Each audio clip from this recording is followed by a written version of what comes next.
Good afternoon and welcome everyone. My name is Chris Garcia and I'm a proud alumnus of UNC and staff member working in UNC's Alumni Relations Office.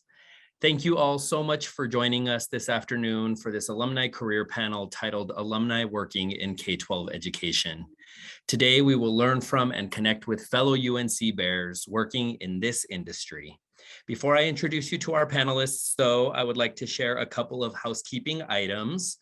This event will be recorded and will be available on demand a week after this event occurs on the alumni website, and I will post the link in the chat for the website in a little bit. I also invite you to start building your network and reach out to our panelists after the event. I will post their contact information in the chat towards the end of this virtual event so that you have it in advance. And then I will also go off screen after introductions and will return towards the end of the event to provide a closing statement. As we highlight the careers of our alumni, I invite students, fellow staff, faculty, and others that are joining us online to ask questions through our Q&A feature. Deborah will be checking on those and really watching out for those questions as well. So now please help me welcome our panelists. Panelists, if you can please introduce yourself by sharing your name, title, company, UNC degree, and a little bit about yourself, all right? Jeff, why don't we start with you? Yeah, I'm Jeff Cranston, class of 2009 in educational leadership and policy studies, and I'm currently the principal of Greeley West High School here in Greeley, Colorado. Go Spartans. All right. Yolanda? Good afternoon, everyone, and thanks again, Chris, for having me today. Yolanda Greer, currently Director of Talent Growth and Renewal at Public Education Business Coalition. Many people know that organization as PEBC. We do great work in policy, professional learning, and teacher residency. Graduate, as you can see, the year was 1995. Go Bears. Right, still going strong. And I'm sorry, what was that last part, Chris, that you wanted us to A little bit about yourself. Yeah, so I have been in education since that time and even before then, and have had just the distinct honor of going from a teacher to an assistant principal, promoted to a director in a school district, and now director in a nonprofit organization. But my life's work is educating, equipping, and empowering others for life. So just really proud of that. And my degree is there at the University of Northern Colorado, Spanish bilingual bicultural education, and TESOL, teaching English as a second language. So many moons ago, first graduating class of that program, actually. Awesome. Well, vamos osos. Jose. Good afternoon, everyone. My name is Jose Martinez, 2007 graduate from UNC. My degree was in social science secondary education with an endorsement in ESL and an endorsement in leadership. I was also a proud graduate of the awesome Cumbres program at UNC. I have been in education for 16 years, 11 years of those as a social studies teacher at Bear Creek High School in Lakewood, Colorado, Jefferson County Public Schools, and currently an assistant principal at that same school. I absolutely love everything about education, and I'm happy to be here to support UNC. Always great to be back with the alma mater, so thank you for having me. Awesome. And Edith. Hello, my name is Edith Villalobos. I graduated in 2017 with a double major in Spanish and elementary education and a minor in Mexican American Studies. I am currently a reading specialist at Strive Prep Ruby Hill, which is a network of charter schools in Southwest Denver. And I am at the only elementary school, Ruby Hill. I have previously to this been a second grade teacher for 5 years. So this is my first year as the reading specialist. Bravo. Well, now I will hand it over to Deborah, who will share a little bit about her experience and herself and facilitate this afternoon's conversation. Deborah? Thank you. Thank you so much, Chris. Thank you to our wonderful panelists for your excellent introductions. And I am truly humbled to be serving as the moderator this afternoon. Like many of you, I have also served as a high school teacher back in the United Kingdom. I have more years than I care to publicly declare in education, but let's say it's over 25. I have been at the University of Northern Colorado now. This is my 17th year, and I'm currently a professor and coordinator of our culturally and linguistically diverse education programs, formerly some of these known as TESOL. So we now use the CLD term here in the state of Colorado to refer to our work with our multilingual learners in our K-12 schools. So I'm very excited to engage in conversation and discussion with all of you. Okay, if there's nothing further to do then in terms of business and housekeeping, let's go ahead and get started. The first question for our panelists this afternoon is, how did your UNC experience help you launch into your career and arrive at your current role? And let's start with Yolanda for that first question. Yeah, thank you. Great question. You know, I'd say that academically and as an education student at UNC, is rather comprehensive experience when I think about how well equipped I was my first year as a teacher, elementary teacher. And it was during the time when the state was deciding if we were going to go more towards the bilingual approach or ESL. And so I started as a bilingual teacher, and then the next year we began to move more to that ESL approach. And so I had the opportunity to, to start opening programs, and I was able to open an ESL program in 2 different districts, which was really rewarding. And again, I felt very well equipped in that. I would also say on that more, personal as a student dynamic, the experiences were grandiose in the sense of I had amazing and phenomenal examples of phenomenal teachers, and I had non-examples, right? And so it really helped me to delineate the type of educator that I wanted to be and how important it was to maintain empathy throughout whatever title I may have carried. Empathy was super important towards my students, staff, my colleagues, what have you. And so many times at UNC that actually wasn't the experience in my classes or there in the city. So that really drew it out of me to ensure that, especially as an educator of color, that I was really attuned to that and paid attention to it and leaned into that space. In that regard, I would also just say that I recognize that not all jobs are meant for just anyone. And so when you become self-aware and you really recognize like your show up in a place, if you are not contributing more than criticizing, if you're, if you're not positively impacting, but rather becoming a part of toxic culture, then it's time for you to career coach your own self and find a better fit, because our kiddos and our teachers, they deserve the very, very best. And so it's just super important to be self-aware. And it is something that I did learn there at UNC. Wonderful. Thank you for sharing those insights, Yolanda. Jose. Well, I certainly echo a lot of what Yolanda said. And honestly, there are so many answers that I feel like I could give to this question, but I'll try to limit it because we do have limited time. I think one of the most prominent things that sticks out to me from UNC was, of course, the coursework and the professors. And I don't mean that in the sense that like when I was teaching in my first couple of years that I was going back to like my textbooks, even though they were wonderful. But I think more in the sense that I felt like I had lots of resources. I had lots of things I could go back to say like, I'm having challenges with this, or I want to explore this further.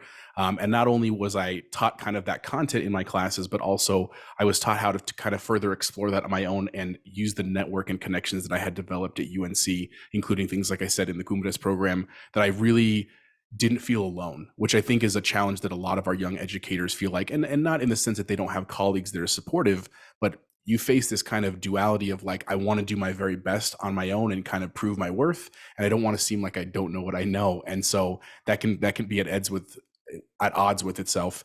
I would say that I felt really prepared from UNC for that. I also found a deep love for economics. It was not something I had a passion for prior to UNC. And I had a professor, his name was David Askey. I'll never forget him. And he made me love it. And it's actually what I taught for 11 years once I started teaching. And so I really appreciate that the passion I found not only for teaching that was already there and cultivated further, but also the passion for new topics and new subjects that I was hopefully able to carry on in my career. Secondarily, I would also say that UNC was just was a lot of inspiration that I gained, being around so many great professors, so many great professionals, and of course, so many great peers who were just very dedicated to the craft of teaching, as well as leadership, being part of the presidential leadership program with John Bromley when I was there. I really look back on a lot of those things, even today, 15, 16 years later, and I'm so thankful that I had those experiences. And now being in a high school and getting to work with students 9th through 12th grade, and getting to talk with them about their futures. Actually, just the other day, I was talking with a student who was interested in UNC, and was just really didn't know where to start. I was very fortunate myself that both of my parents were teachers, and so I had a little bit of insight into the career ahead of time, and the student didn't. And so she and I just got to have a lovely conversation for about 20 minutes about my experiences at UNC, and she was really grateful just to have that insight. And I talked a lot about that's what I gained being in a college like UNC, that there was just a lot of that support to go around. So I'm happy to be very much here on the other end, supporting both our students and our college students as well.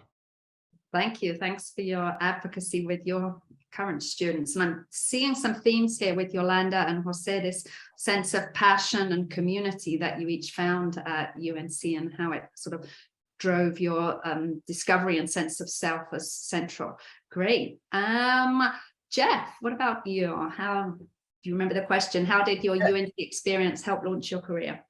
Yeah, both great answers. I was going to dig into more of the networking piece that Jose kind of alluded to. And as a principal here in Greeley, I look back at the networking opportunities with my professors who had a lot of experience in K-12 education, and also my cohort that I went through the school with. And so I've just got a lot of resources, and you go to a principal meeting now, and I see a lot of my classmates from those classes, along with the opportunities that we had to get into schools, to listen to guest speakers from the community, and just really build a sense of community at UNC, and it's carried on 10 years later as an educational leader that I still lean on, and still able to connect with those people, troubleshoot, share successes, share frustrations, and lean on those people to help me and further my career. Excellent. I appreciate you underscoring this sort of alumnus community that we have out there. And Edith, let's hear from you, please. Yeah, so it's going to be a little bit of a building on to what everybody said. I think I chose UNC and I chose education as more of it just feels right. My family comes from, I have a lot of educators, and most of them went to UNC. So I thought, why not? Me too. But I think once entering the program and actually having those education classes, it became my passion and my desire, and something that I wanted to do that was like mine. I think the opportunity to go into classes and also to practice just built that excitement for when it was my turn to go out into the field. Wonderful. Thank you. Thanks for sharing again. I can hear the passion that you garnered through your experience at UNC. So with that, I'm gonna shift gears a little bit. And the next question, I'd like to know, how has the COVID-19 pandemic provided opportunities for you to do your work differently? And as a follow-up, depending on your initial answer, what challenges did it present? And does it continue to present challenges for each of you as educators? Let's start this time with Jose. Sure. I think initially, I love the idea that education presents opportunity in challenge. I think that is really the oath that every educator really learns as they start their career, that we go through many challenges, and a lot of times your success depends on your ability to adapt and find that opportunity in that challenge.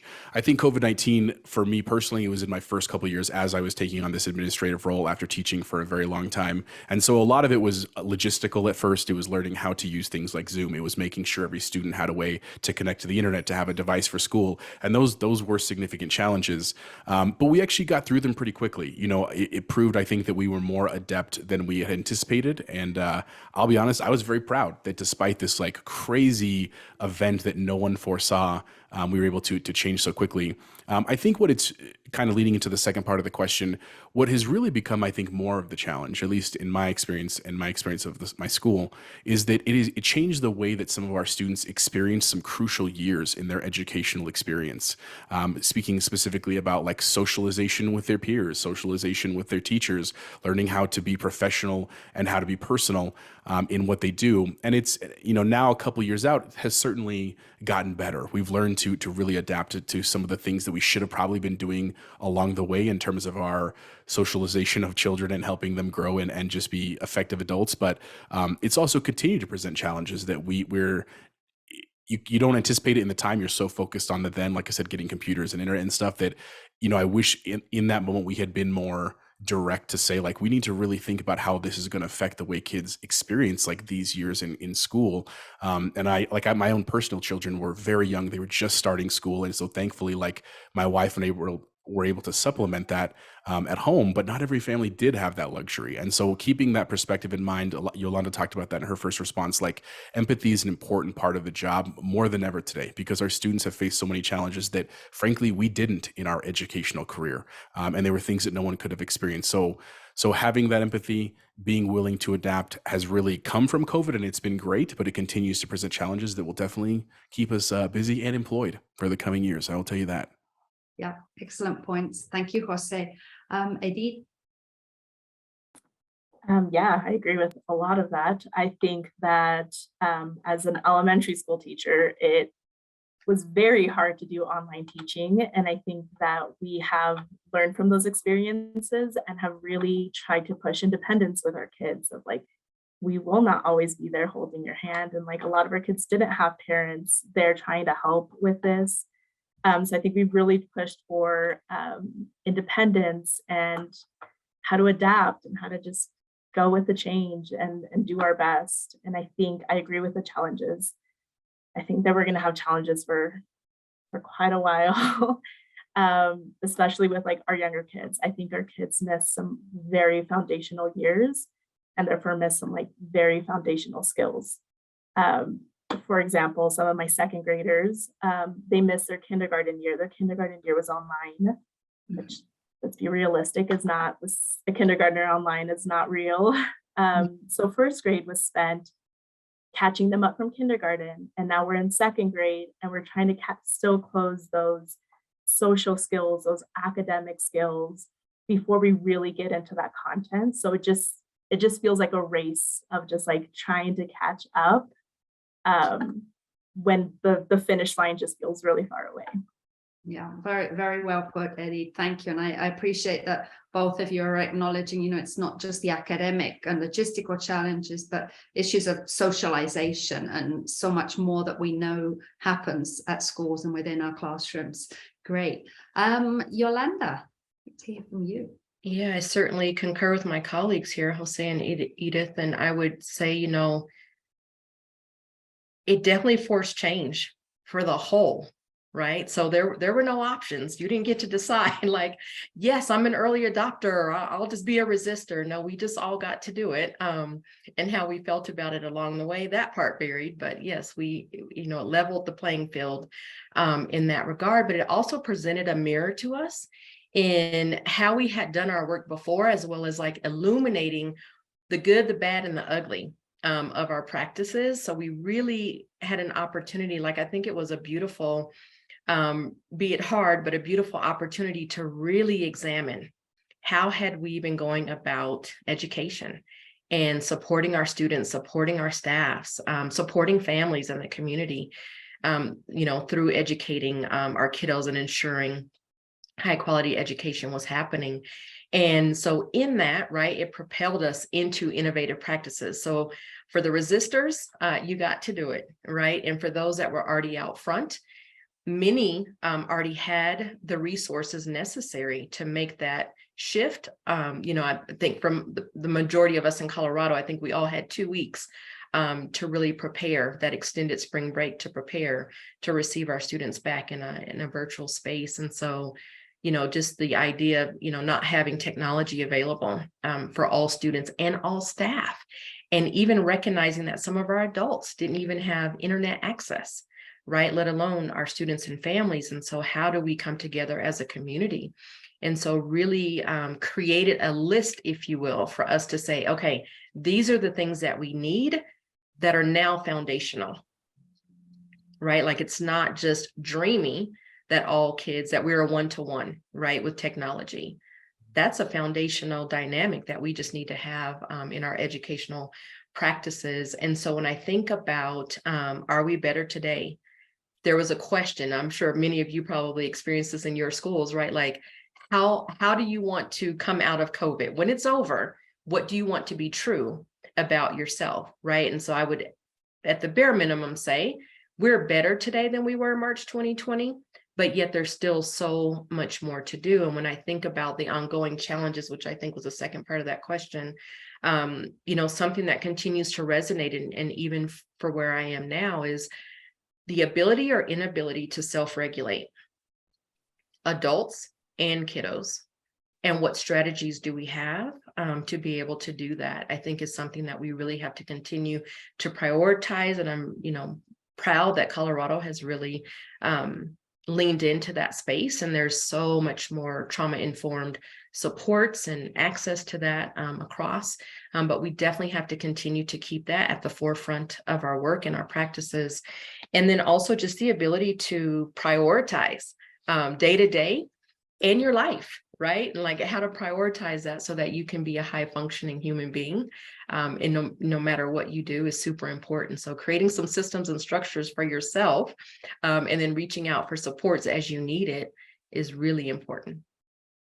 Yeah, excellent. I love your analogy to a mirror. I might emphasize that and say it's a magnifying mirror, not just any mirror. It's one, and listening to your response there, Yolanda, it really did amplify some of the challenges that we were aware of before. So thank you very much. Jeff. Yeah, talking about that mirror, as an athletic director in a past life and a coach, and now as a principal, we really looked at things, and you had to be flexible, right? You didn't know if you're going to have a quarantine or shut down. And so it's kind of funny now that it's not a big deal. Hey, we need to change the date here or the time here because of whatever. We were so rigid and so structured. We saw how flexible we could be. I think the other thing, like you guys all alluded to, was we can do this. There's no excuses. There is no other way. This is what we got to do, and we got to push forward for our kids. But I think on the other hand, that's the challenges that I'm facing now, kind of 2.5 years into getting back to normal, is that flexibility and that sense of it's okay. You're quarantined, so you can make up that work anytime. Hey, you're going to miss a couple days, a couple weeks, not a big deal. We've really struggled to now get back to kind of normal. And we talk about the learning loss and the gaps in education. And I think both our students and our staff are having trouble adjusting back to the expectations around attendance, especially at my school, which is, a high poverty school. We only have about 30 to 40% of our students that are reading at grade level when they come into the high school. They really need that structure, and they really need that consistent instruction. And our attendance has not recovered. We averaged around a 90% attendance rate for students, pre-COVID, give or take, and we are sitting about 84 to 85% attendance now. And so we're not seeing those kids come back to school consistently. And some of that, again, can be good that you're taking care of yourself, taking care of your family, but when you've got those gaps in learning, the urgency is there, and it's difficult to reach some students when you're not here consistently. And on the other hand, too, as an educational leader, it's the same with the staff. We are short of substitute teachers on a daily basis. We talk about our students being at a lower attendance rate. Our staff is at a much lower attendance rate than they were pre-pandemic. And I just can't get subs to cover all the classes. I've been teaching a couple classes this week, for instance, and I've heard the term, I've seen this a little bit too, quiet quitting.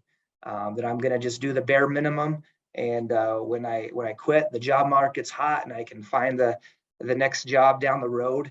We really need people with a passion for education, and it's unfortunate to see that we're not doing all we can for the kids, and it's a struggle on a day-to-day basis as an educational leader right now, with teacher shortage, sub shortage, and everything else.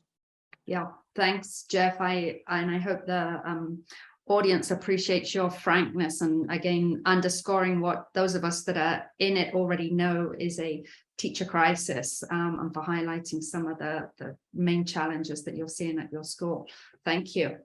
I'm going to shift gears with this next question a little bit. What professional development or training have you participated in since each of you completed your degree? And then as educators, could you just sort of elaborate and help the audience understand whether you're required to complete these additional certifications or training that you may have done, or is there anything that's required annually for you in your given positions? Let's start this round off with Edith, please. Yeah, so I think the biggest one that's probably been more district-wide has been the READ Act training, which was it pushes us, it's changed the way we see reading. It has really changed the way that I learned how to teach reading when I was at UNC, and now it's really science-based, and we're really focused on the science of reading, and really focus on that science research to lead our phonics and reading instruction. That has been a required training that we had to do last year. And for certifications, this is for my school particularly, we have a high population of multi-language learners at my school. And so we do require certification, ELD certification, the English Language Development Certification, to just best support our bilingual students. It's great. As someone in CLD, I'm glad to hear that. Jeff. Yeah, so as a teacher and as a principal, you renew your license 3 years after your first 3 years, and then kind of your next 5 years after that. I know we are fortunate in District 6 here in Greeley that our school district provides a lot of professional development. They have a catalog that comes out each and every year to support teachers and covers a lot of those costs. But I would encourage you as you get into the teaching profession to explore different conferences and things that are available to you, and challenge your administrators and colleagues to send you to some of these things and request some of these things. I try to never turn down a request to learn and get better for my teachers. Two plugs I want to give. One of the best conferences I've been to is the Standards Institute, and they meet across the country all throughout the year, and it's really just looking at, are we meeting grade level standards in our classroom each and every day? And so I really took a lot from attending that.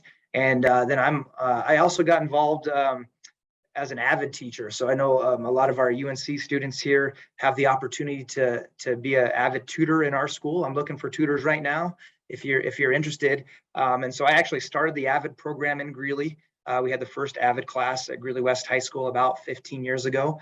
And then as became administrator, I was fortunate enough to be selected as an AVID professional developer. And so I go and do professional development across the country for the AVID program, and continuously hear that the AVID provides the best professional development that teachers have ever been to. So if you have an opportunity to listen to one of our teachers speak at UNC, to tutor at any of the schools in Greeley, or attend an AVID Summer Institute or professional development, I would encourage you to do so.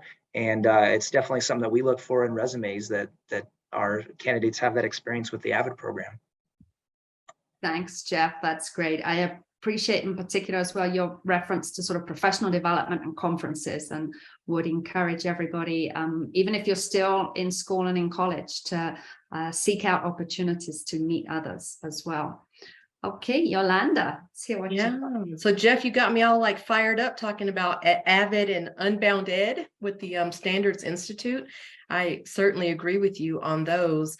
I also think about what Edith was saying around the WIDA training. So you all will have to remember the year of my graduation and what I've done since then. So it's been a little while, but to Jeff's point, the districts typically are really good about letting you know what is required and what's available, but many times you do have to get out there and search or just ask lots of questions when you think about the area that's feeling most passionate to you, the content areas or the different type of jobs that you would want to do. There's certainly a ton of opportunities out there for you all to do that. I would just add to what Edith was saying, that also special education is another certification that is a part of some programs. So I know that our UNC Urban Ed program, like as a elementary ed teacher, it's just a part of it. And many districts are really looking, for you to have that endorsement. So something to consider as well.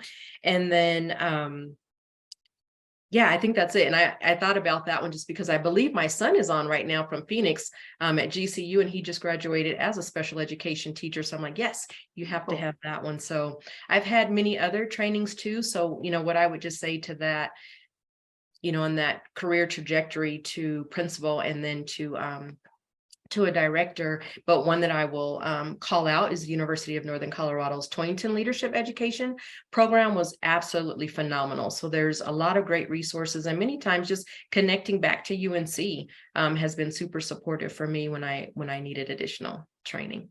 Wonderful. Thanks for the shout out for Toynton and for your great recommendations. Excellent. We're about halfway through. I'd just like to remind anybody that's viewing live time, please don't be shy if you have additional questions that you'd like to post in the Q&A. We're monitoring that as well. And with that, I'm going to move into the next question. It's hypothetical. If I'm interested in becoming a principal, assistant principal, or perhaps pursuing a different administrative role in education, what's the best path for me to accomplish my goal?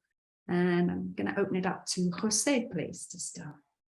Sure. I think, I'll be honest with you, I don't know if there is one best path. I think that's a very subjective question depending on the person that is interested. I would say a couple of things. I would say if you're interested in administration, please pursue that. Speaking as a relatively new administrator, this is only my 5th year in administration. I would say that in my experience, we are severely short of great leaders in administration in education, much like Jeff talked about with teachers. And absolutely, we are very much in a teacher crisis. We are also in an administrative crisis. Yes, don't get me wrong, you do get paid a little bit more, but it is also a significant jump in terms of hours and in terms of expectations, in terms of events. And I'm not complaining. I love it. I enjoy every day of my job. Like legitimately, I'm excited to go to work every day. But it is a challenge. And so anybody that's interested, I would say definitely do that. Some pieces of advice as you explore that, keep in mind that there are lots of ways that you can become an administrator in a lot of districts. It doesn't require necessarily specific paths, but each one is unique. And so if there's a district you're looking for, if it's your current district or at a different state, please do the research, right? One of the worst things that can happen to someone is to do what they think is the correct thing and spend a lot of time and potentially money and then find out that they didn't do the right thing. So make sure you check that out. The second thing that I could recommend for you is to find mentors, to go literally just observe. And granted, most programs will require you to do hours, and that can sometimes be the same thing. But I'm talking just like, if you're curious about being a principal at a high school, find someone you know, call up Jeff, right? Call up me and say like, hey, can I come shadow you for a day? Sure, come see what we do all day. I can tell you as a teacher, I really didn't have a great understanding of what my admin did. I think they were great administrators. They were very supportive to me, but I didn't know what they did from like 7:30 to 2:30 every day. And so getting to do that in my learning experience was very eye-opening to me. And it showed me that it is indeed the path that I wanted to follow. But if I hadn't done that, I don't know if I would have ever known that piece of it. The other piece of advice, because I don't want to talk too long, is that I would strongly recommend that you don't go down this path until you're ready to be done teaching. And I know that sounds weird, and it's not a rule or a law or anything like that, but I can tell you almost everyone that I've ever known that's an administrator never goes back to teaching. And it's not because they don't want to, it's because, again, we're so starved for great administrators that great administrators continually stay in that position and even go to higher positions. And so teaching for me personally was the funnest thing I ever got to do. I absolutely adored every day that I taught. And when I left teaching, it wasn't because I was tired or burnt out or didn't like it anymore. It was because I wanted to serve my peers. I wanted to not only support students, but the adults in my building and in my community and in my district. And so I was ready to do that. I do fear for very young administrators that only take a couple of years in school that they miss that, right? That's a crucial piece of knowing the educational piece. Again, not required. Like, you can still become an administrator out of the gate, but I just recommend that you make sure you're ready to be kind of out of the classroom, because it's just not common to go back, is what I would say. And I don't mean to be a negative person there, but I'm just being real honest about that experience. That's great. Really, really sage and sound advice and recommendations there, Jose. Thank you. Yolanda, what would you add to that? Yeah, I would certainly just add on to what Jose is. You got to be ready not to be with the babies every day, right? With the students. So that is a great piece of advice on that part. You know, I was going to also just mention around the shadowing, where you're able to and talking to people in those areas where you feel like you're most interested. But I would even take a step back just to say, really just kind of analyze where you feel like you have the greatest impact and where you're most passionate about, and then talk to folks about where would my skill sets and passion have the greatest impact. Because as an educator, we get to create a ripple effect.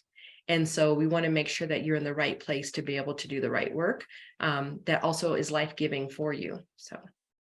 Yeah, excellent. I love that advice about knowing your passion. Great, thank you. And let's hear from one more, Jeff, maybe. Yeah, so Jose hit the nail on the head too. If you're not ready to leave teaching, it's tough. I was kind of on the fence, but I got called to serve my school and was ready to take that leap. But what changes is your relationship with kids, right? And so this is kind of my 10th year in administration, and you miss some of those relationships with kids. You know, being a coach and a club sponsor and a teacher. So it definitely changes the dynamic as you kind of get away from the classroom and don't have those relationships. And so it's not for everybody. My advice though is to get out there and get involved. And so the reason I was called to lead was because I got involved with a little bit of everything. You know, we needed an assistant softball coach, so I stood up and said I would do it. I was a club sponsor for FBLA. I took on the AVID program. I took on a career internship program where I help kids get find jobs and get internships. And so I just had a real well-rounded understanding of the school. And so I was lucky enough to be asked to be an athletic director and assistant principal. And then as the athletic director, when they were interviewing for the principal job, I had some kids say, "Oh, I thought Mr. Cranston was the principal. He's at everything. He's involved." And so again, just the advice is get out there. I heard somebody say that earlier, that you need different types of people in education, and it's really true for a school. If there was 100 Jeff Cranstons in this building, it wouldn't function. You need different people to fulfill different roles in different areas.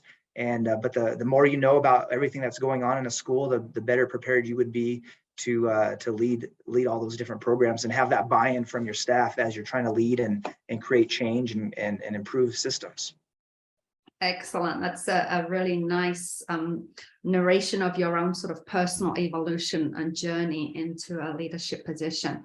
It's also a great segue, Jeff, into our next question. All of you on this panel were identified and selected for obvious reasons. Among those, one of them is the fact that you've all been in K-12 education for at least 5 years. What drives you to continue this work with students, families, and their support people? And we'll start with Jose this time, I think, please. Sure. I think I really have two answers, and I'll try to keep them succinct. The first is, I have always thought that this is a very honorable and prestigious job, and I maintain that to this day. You know, I know that it's a very hard job, and there are very much peaks and valleys, and depending on the day. But you know, even when I was teaching, I used to talk about that with my students, that like a lot of people don't make that connection, that the reality is kids spend a lot of time in school with their teachers, with their assistant principals, with these adults, and they have a profound impact on their life and projection. You know, like I would joke with my kids, like, imagine if I told you that Mars was actually the 8th rock from the sun. Like, you would believe me because I'm your teacher. Like, that's what my job is. And while that sounds silly, that's a pretty profound power that educators have, that we can truly, in very small and in very big ways, influence the future of our population, of our country. And I've always found a great bit of honor in that, and that drives me to work as hard as I can for our kids and community in school. The other reason is that I see teaching like a team, right? Like it is an honor to go to work every day with the people around me who work so hard at their job. And I used to talk to my students about this as well, and I liken it to being like Batman, right? That Batman is this billionaire who could literally do anything he wants. He could travel the world and waste his money, and he chose to go out every night anonymously and do the best for his city. That's a lot of what like teachers do. They spend incredible amounts of hours doing all they can to make their bulletin board beautiful and to make this lesson exciting and to make the school, spirited. And they don't ask for compensation. They don't ask for, any even recognition. They just want kids to have fun. They want them to enjoy their education. And I think that is profoundly beautiful about what we do every day. And it also makes me excited for the work that we do, right? Like that's some of the funnest times in school is when you see kids not only learning and growing and being better, but also having fun, right? That's you think about the days that make you smile, usually that's the reason it happens. And so that's just a little of like why every day we show up, and I'll keep doing it for a long time. Such a beautiful and passionate response, Jose. I'm sure we all concur. Yolanda.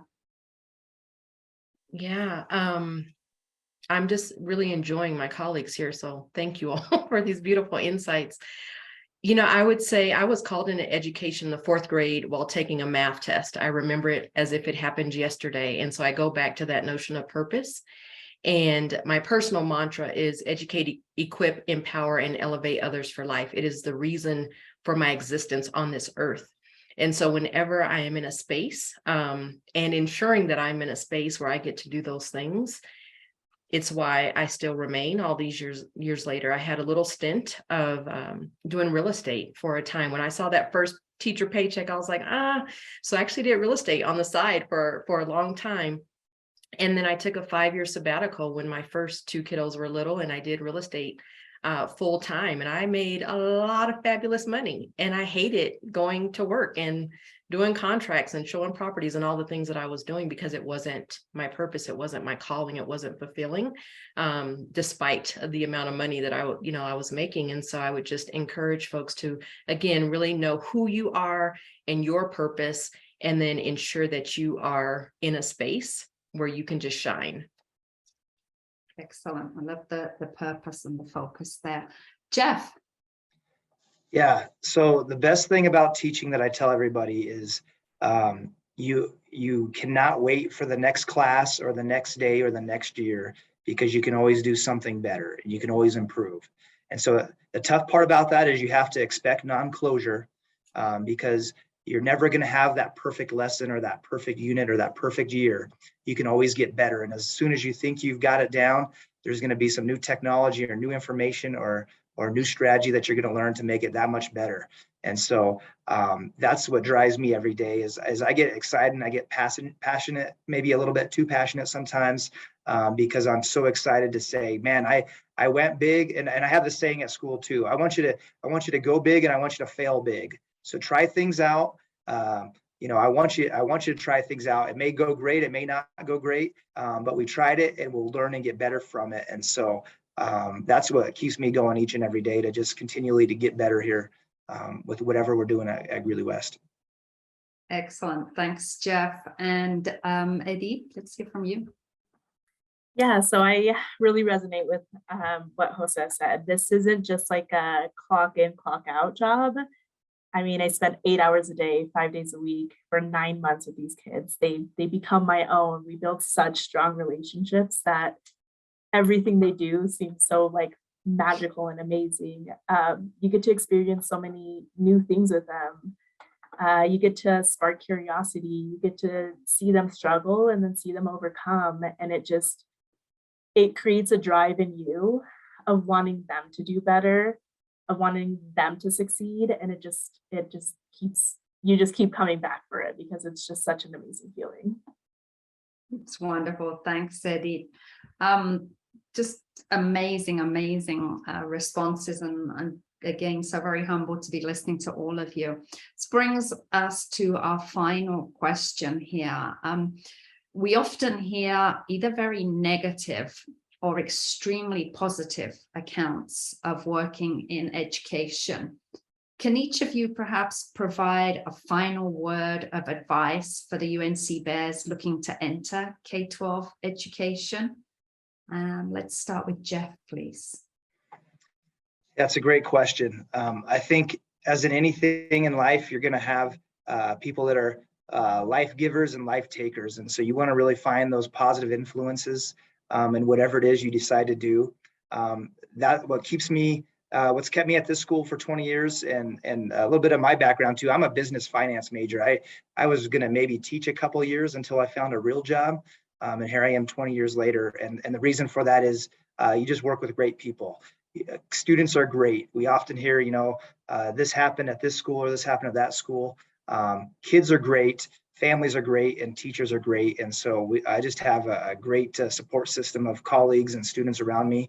And if you're having a bad day, I would say, let's just go into some classrooms and see all the great things that are happening, because there's great things all around when you look for them. Excellent. Thanks, Jeff. Yolanda.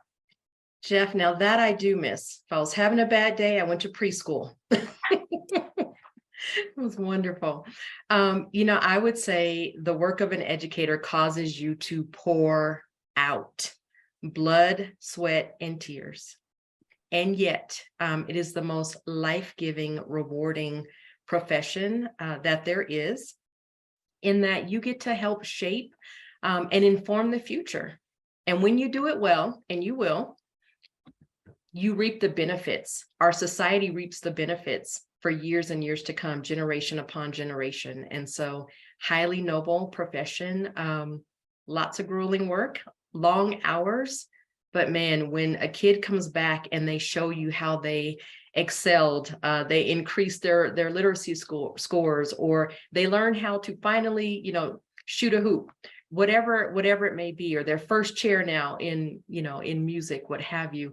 There's so many positives and so many benefits that outweigh all the other dynamics. So kudos to all of you for being educators. Thank you, Yolanda. Edith? Yeah, I agree. This is very hard work. And I think that many teachers have reached burnout very quickly. And I think that that's a very easy thing to do. I think you just really have to learn how to set your boundaries and really focus on what's most important. Although it's hard work, I think there's such beautiful moments in this job. And I think that those really make it all worth it. Thank you, Edith. And close us out here, Jose. Something I alluded to earlier that I maintain, and I wish I could remember exactly where I got it from, but as Jeff kind of pointed out, and Yolanda and Edith, is that you do so much learning as a teacher. Like, yes, you are teaching learners and your goal is to help kids learn, but you learn along the way, and you read books and go to seminars and watch movies and all of that stuff. Somewhere along the way when I was teaching, someone told me the lesson that, like, if you don't have fun teaching the lesson that you're teaching, your kids will never have fun. That is literally not possible for a kid to have fun in your class if you as the teacher are not having fun. And so if you want learning to be fun, make it fun. And I think that is an incredibly profound thing for people to hear, that, like, if you think it's boring giving this lesson or these notes or whatever it is you're doing, your kids pick up on that, even if they don't realize that. And carrying into now as an administrator, some of the things I try to talk about with my teachers that I work with, and of course students still, is like, school should be fun. Scores are important and achievement is important, and we want people to excel academically. That is all very important, but it should also be enjoyable, right? Like, that is part of what our job is in education, is to take what is hard or mundane or challenging and to make it enjoyable and fun and understandable for everyone else. And so as you go out there into the world of education, know that you're going to work hard and you're going to cry, like everyone does, no shame, but you will also have some of the most fun you have ever had in your life. And you will have moments where you will never forget that feeling with students. And so the more that you intentionally do that in your day, the more that you intentionally do that in your school and your school year, the better off you will be in the long run. Thank you. And I know Chris has a few words that he wants to say. I just want to thank you all again for being panelists. You have given and shared immensurate passion, wisdom, inspiration. I challenge anybody who watches this to second guess whether they should pursue a career or not in education. I concur so much with much of the sage and personal, professional, and heartfelt advice that I have heard from all of you. It's truly been a pleasure. I'm going to turn it back over to Chris Garcia, who's going to close us out here. I mean, I just have to say, like, what an inspiring opportunity, what an inspiring afternoon. I can honestly say that you can tell how much each one of you has loved teaching, whatever role you're in now, whether that's in administration or in nonprofit. It's just been such a pleasure listening in and hearing all of the insights, the challenges, the opportunities. And I just want to say thank you. Thank you to all of the panelists.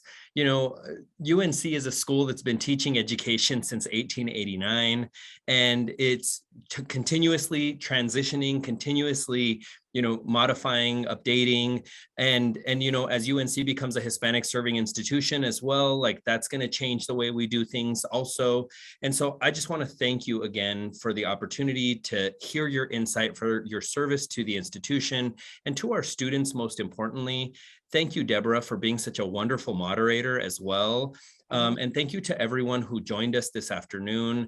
It's always an honor and such a pleasure to host fellow Bears and to hear about your UNC experiences, because they're all different, but we're all Bears, right?